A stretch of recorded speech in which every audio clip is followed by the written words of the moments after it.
Boslian. I'm the CEO of Highest Path Consulting. My work centers around bringing feminine leadership into the business sector. So I've just been so enjoying the conversations that have been happening here over the past 2 days, and in awe of the caliber of presenters, speakers, delegates, voices, participants that we have seen here in this space the last 2 days, and just the magic that's been happening with the conversations that are happening, the connections, and I'm just so excited to see what comes out of all of this. So after our panel, we're going to be hearing from each intersection, right? So we've all been participating in the various intersections over the last 2 days, and we're going to be hearing the initiatives that have come out of those intersections in just a little bit. So that's what we're heading into. But what we thought we'd do to prepare ourselves for that is to inspire you with some inspiring stories from some amazing women leaders who are already working on the ground in their various sectors, bringing change, making change, creating change, and transforming our world. So the title of this panel is really the abundance of collaborative leadership, feminine leadership, collaborative leadership, kind of the same thing. And we're taking the pie, the 6 pie, which is the different sectors that Melanie talked about earlier. And we're going to be hearing from 6 amazing women. And I've asked each of them to prepare a short story to share with all of us around the role of their sector as it relates to affecting social change and creating a thriving world. And one of the things that we were hoping for the Global Summit and what we wanted to happen here in this last 2 days is cross-sector collaboration. That was sort of the whole point of bringing everybody together. And so I've asked the speakers to prepare some thoughts around the opportunities that they see in their sectors around cross-sector collaboration, the things that they are involved in currently, so that we can celebrate it, acknowledge it, and be inspired by it. So that's where we're headed. So what we're going to do is go down the panel and hear from each one of you, wonderful ladies. Our first speaker to represent the for-profit business sector is Cynthia Phillips. She is the founder and CEO of G Media Partners, a next stage global change collaboration that integrates agents of change, innovators, and businesses with media and technology assets. Cynthia brings over 20 years experience spearheading and driving sustainable growth opportunities and initiatives for companies, startups, nonprofits, communities, and small businesses. And she was just talking about her amazing new TV channel that she's heading up. So I'm sure she's going to talk about that some more as well. But please welcome Cynthia Phillips. Thank you, Monique. And thank you, Melanie, whoever you are. This is an amazing conference, so thank you. And I'm so honored to be on this panel with all of you. It really is a true honor and pleasure. I actually have an interesting kind of story as how I got here. I created a TV channel, and there's a story behind that, because I want everyone to hear the stories I'm hearing today. I want everyone to know you, and I want to reach every household with the stories of transformation. And I look at this global summit, and I think it keeps coming to me as it's the alchemy of transformation, because that's all what we do as a collaborative leaders and collaborative individuals, how we bring ourselves into circles where we really can be our best because of the people we're sitting next to. And that is really important to me and how I approach my work and my relationships and my activism. So I started out as an economist, an agricultural economist. I actually have my doctorate in it. I love numbers, love data. Yay, AggieCon, yay, big data, yeah. So there's so much there that is exciting, and I thought I was going to save the world from hunger, but it didn't quite work out because I wound up going to the corporate sector. but it was for a good reason. And I've learned a lot in the corporate environment, and there's a lot of collaborative work that I learned from in the corporate environment as an individual. And then I got kind of tired of being at American Express, approving and not approving people's credit cards with my algorithms. And but I always really thought that the power of story in business and in social change was so important. And I wanted to make sure that the stories that could be heard were heard. And so I created something called the Social Change Film Festival, and we founded it in Bali and then New Orleans and Rio, and we're just traveling now to Pittsburgh.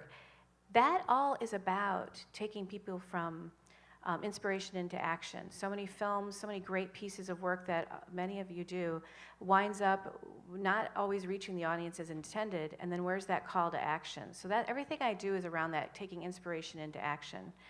And from the film festival, I'd always intended to take those films and hopefully do a television channel so that we could reach even more people. And now with technology meets story, connected TV, mobile apps, and so on, we're working on engagement mechanisms with the mobile apps being connected to the connected TV. So you'd see, your audience could see, you know, a brilliant, like this whole circle would be amazing, right? If an audience could connect it with it really immediately with their tablet and get involved and sign up to be into the next part of the conversation, however that manifests. So that's the kind of work we've been doing at G Media Partners.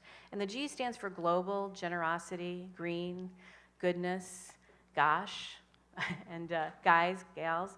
But it really is a global kind of G. And then basically, our theme is open your world, and that means open it in the way that you see more clearly who you are in that world. And that's the theme of everything we're really doing, is opening your world and changing it. So I look forward to talking with you, and the channel's for you guys. So please come see me and use it. It's for you. How can folks get involved or reach you? Oh, you can reach me at, I'll leave some of my cards here, but www.gmediapartners.com, and find us and leave your contact there, and I'm happy to connect with you. And also, you can find me on LinkedIn. I have a snarky picture that looks just like me. You should be able to find me. Awesome. Yay. Love that. Thank you. Thank you, Cynthia. Yeah, a lot of this is also about, you know, what can we start doing now, right? So start thinking about the people that you've met at this conference. Think about the people that you would love to work with who might be strategic partners for you. If you have an idea or a story to share or any, you know, some idea for a partnership, you know, find the people who are going to help bring that to life. Right, somebody who maybe already has a network, a TV channel, right? How can we start collaborating and leveraging each other's gifts and resources, right? So I think that's a really key piece. So thank you for offering that, Cynthia, to us. Great, so moving right along, we've got Melanie Bielefeld. I hope I got that wrong. Right? Jesus, there I go again, making all sorts of, it's good. Yeah.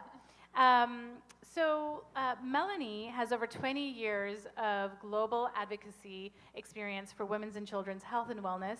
She's raised over $35 million in grants and developed strategic partnerships with academia, corporations, global nonprofits, and public entities to support local leadership and to help raise up the quality of healthcare and education. So, yay. Yay, Melanie. So please go ahead. Thank you, everybody. This is a little bit of short notice, so I'm going to practice the story on stage for the first time, so be kind. So I was involved in international from the get-go when I was a small child, and just having visitors from all over the world come into my home and share their experiences of what their families were like, and some of their concerns about their safe and well-being in the world. And so from that story emerged a whole career of advocating for women and children's rights, starting with, I was lucky enough to win a Fulbright right after college and landed in Tanzania. So this lifelong love affair with global grassroots.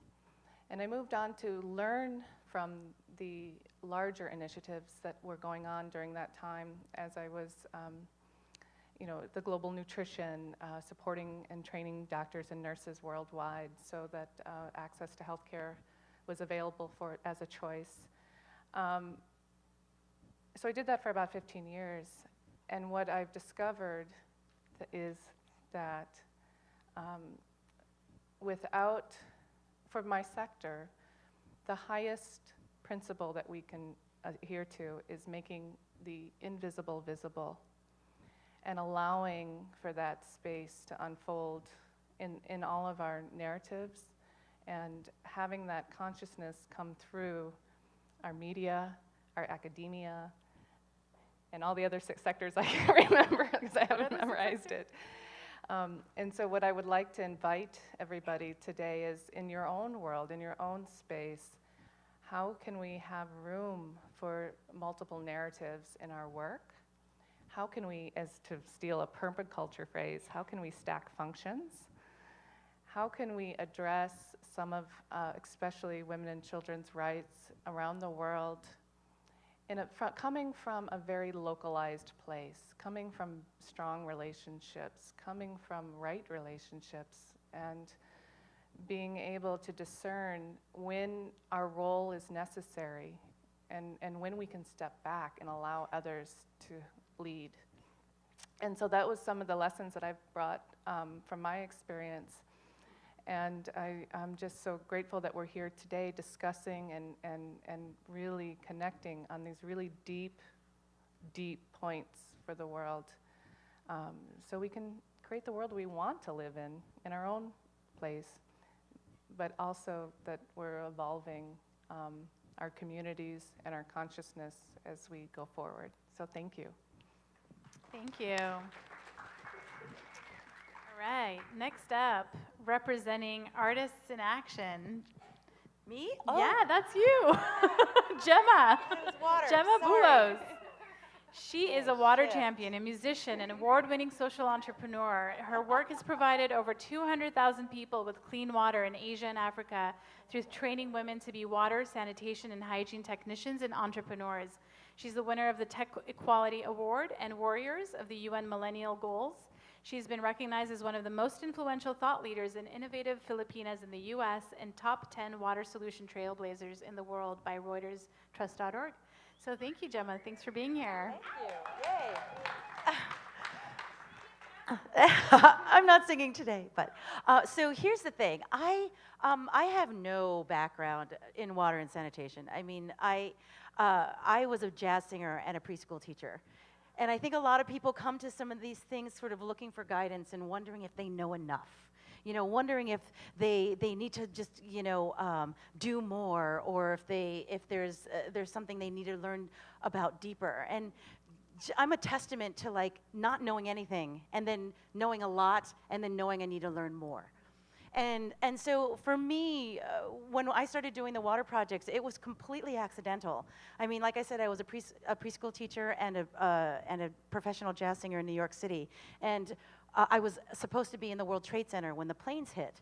And so for me, that was just the day that changed my life and, of course, so many other people's lives.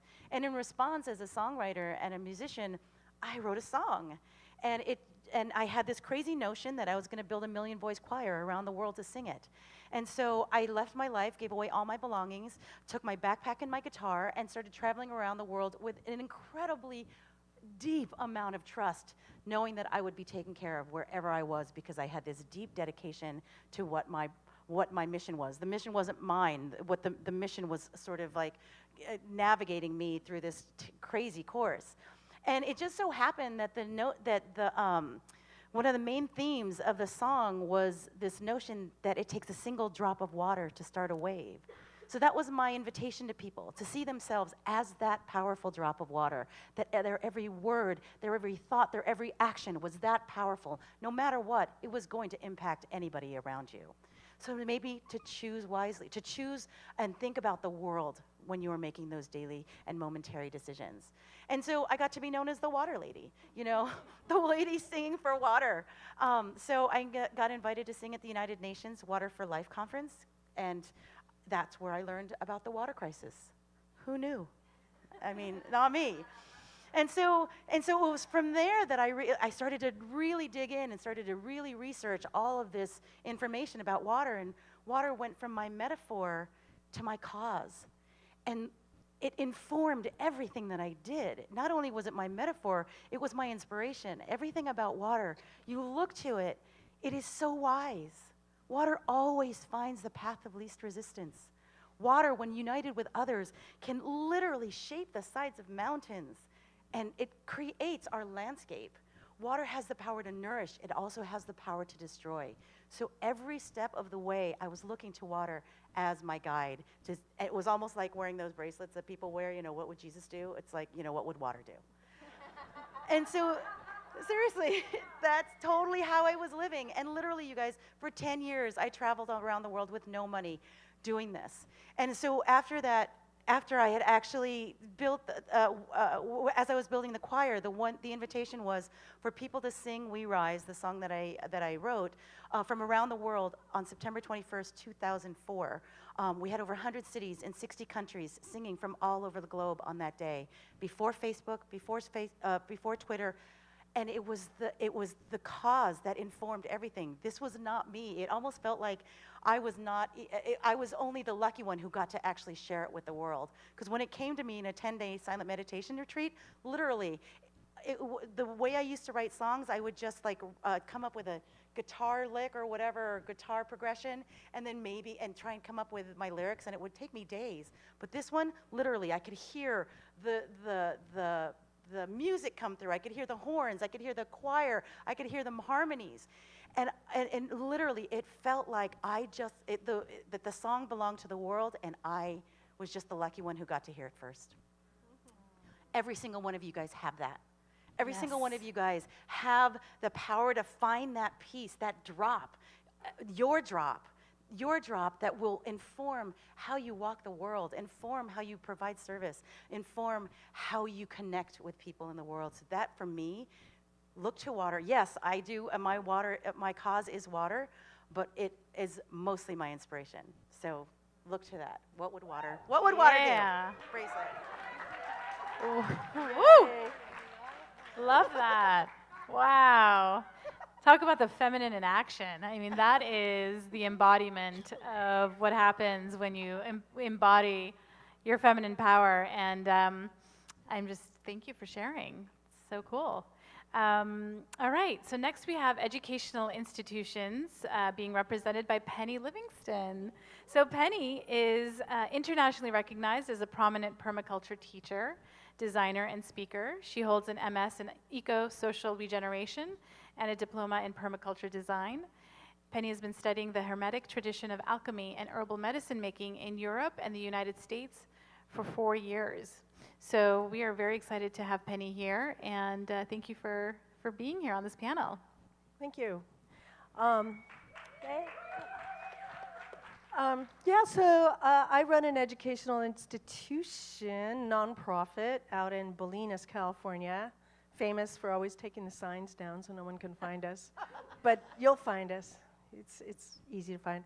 Anyway, so I decided to commit my life to education because I feel like that is where one of the weak links is lack of vision and lack of curiosity.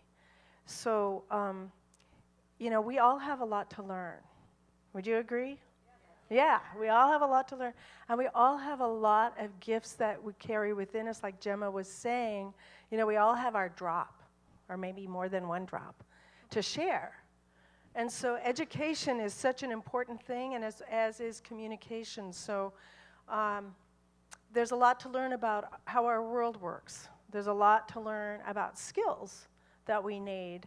There's a lot to learn about how our inner landscape is moving through the world and how we show up, how we show up on the outside. So some of the questions I've asked over the years is, what do we need to learn?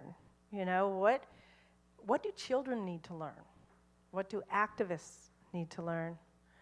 What do farmers need to learn? What do teachers or parents need to learn?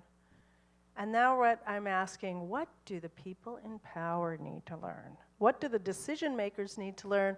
And what do the politicians and the people that are driving this dysfunctional machine need to learn? And so that's, part of the work I've been doing is on connecting collaborative communities, so we work with the Tracking and Nature Connection people, and we brought in the natural building community, and with permaculture, people working, right now, interestingly, I don't know if I've ever gotten a building permit in my life, and I've been doing a lot of natural building out there, and now I was just unanimously nominated to the Building Appeals Board for our county in Marin County. Been there on a year and a half, and right now we have just approved an ordinance for doing natural building, and cob is now legal in Marin County. Yeah. Because it's all about education. And so there's education around talking about things, and then there's education around doing. So I'm a doer. I like to talk too, but I'm a doer. And so part of it is like, build it and they will come. Build it and they will learn. A model is worth 1,000 pictures. Picture's worth 1,000 words. A model is worth 1,000 pictures, and so we're building models. But really, when it comes to education, if I was going to cultivate one thing, what I look for in people is curiosity. Because if you're curious, the world is your oyster. So to bring back that light in your eye and all of our eyes and the curiosity and wonder of this incredible world, that to me is what a successful educator does. So I'm gonna end with one little story that you might enjoy, maybe. A few years ago, because I teach people a lot how to grow food. I teach permaculture and regenerative design and how to harvest water, grow food, purify water, build soil, sequester carbon, a lot of the solutions that we all are aware of. And once upon a time, when I first started doing this work in the sustainability conferences, if I asked anybody who heard of permaculture, and if 2 people raised their hand, I'd be like, wow. So we've come a long way around education around this work. But I was at a gathering, it was a fundraiser, and there was a man speaking, very eloquent speaker named Satish Kumar. I don't know if you know. He started Schumacher College and coined the term reverential ecology. And he spoke this very eloquent speech about living ecologically in harmony with the earth and everything. And I was there with a number of farmers because we were supplying the food for this fundraiser. And it was in some swanky house up in Mill Valley, and we had to have a shuttle to get us there and back. So we're waiting for the shuttle. I'm waiting for the shuttle. And this woman, for some reason, turns to me. I don't know why. She turns to me and she says, "We're an industrial society. We will never go back to living like that. We will never go back. We are an industrial society." And I said to her, and I had a few farmers standing behind me. I said, "Well, with all due respect." Now, you know what happens when somebody starts a sentence with all due respect. I said, "You don't have enough money to pay for the food, the quality of the food that we serve on our farm. The milk comes out of the goat and it's cheese that day. The vegetables are vibrating when they come from the garden to the table. And what our goal is to teach every human being who's interested to learn how to create this for themselves and have access to this quality of food." Thank you. Wow, thank you. Next up, we have Jeanette Acosta, the wonderful Jeanette who opened us up this morning with her beautiful ceremony. Jeanette serves the land and peoples with her participation in numerous committees and groups, including a growing emphasis on building collaboration among Indigenous nations to uphold the United Nations Declaration rights of Indigenous peoples, with particular emphasis in the protection of sacred burial and ceremonial sites. Thank you, Jeanette. Thanks for being here. I'm not really sure what kind of story to tell you. I'm uncomfortable in this seat because I'm not used to being in a spotlight or in the center of a place like this. I mean, I used to be when I was a performing artist, but I'm not that today, you know, and normally my work is very quiet or in collaboration with my elders. And we work together, and that's the point of it, is that we work together. And so I feel like I have to give thanks, like, to be on a pedestal here today. Like, I don't belong up here because I don't do the work alone. You know, my elders should be up here representing. They've done so much more in their lifetime than I have. And, you know, I choose to acknowledge them. They have many more years than I have on this planet, and have so much more wisdom than I. And I wouldn't be here today if it were not for their loving hand and guidance. And the work that I do in the world, I tell people I don't really work for anybody other than the ancestors. So I have no, like, what you call an income flow, you know. I don't work in a monetary world, but yet I'm completely cared for. And my life is completely cared for. And I'm completely blessed. So I really don't know what, like, linear time is. I don't know what the calendar day is. I'm not kidding you. And I'm here to support the growth of what this basket is. I was called to serve, to be here. I didn't know why or how. I showed up because, you know, I love you. And so I'm really not sure what kind of story you want to hear from me, but I'm being saved by the bell, and they'd say my time's up. Saved by the bell. That was perfect. That was the best story you could share. Thank you. All right, so representing responsible media groups, we have Zoe Muntaner. She's the founder and chief compassion officer of Compassionate Santa Monica. Zoe is a single career woman, a longtime Santa Monica resident, born in Puerto Rico, educated in schools all over the world, but she became so upset with the pay-to-play politics, she felt compelled to run for Santa Monica City Council in this November's election. Please welcome Zoe Muntaner. I want to invite you to watch a video before I speak, because this is what it started it all. So go ahead. Thank you. I didn't produce that. The Charter for Compassion did. But a friend of mine, I'm going to stand because I feel more comfortable when I stand. A friend of mine who is a chaplain for the women's prison in Riverside showed me that, and I started crying. And I started watching it every day, and I was crying every day. And I'm Puerto Rican, so I'm kind of emotional. So I said, I want to be part of the movement, and they had the Compassion Games. And the Compassion Games is an event that takes place on from September 11 to September 21, where people around the world practice acts of compassion and kindness, and they go to a crowd map, and they fill out the crowd map.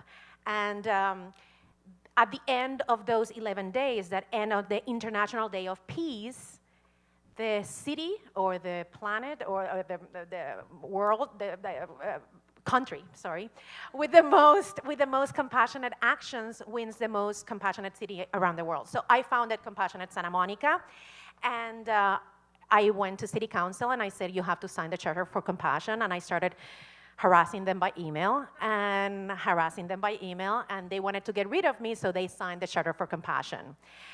And then Santa Monica was the very first city in LA County to sign the Charter for Compassion, and the number 4th in California.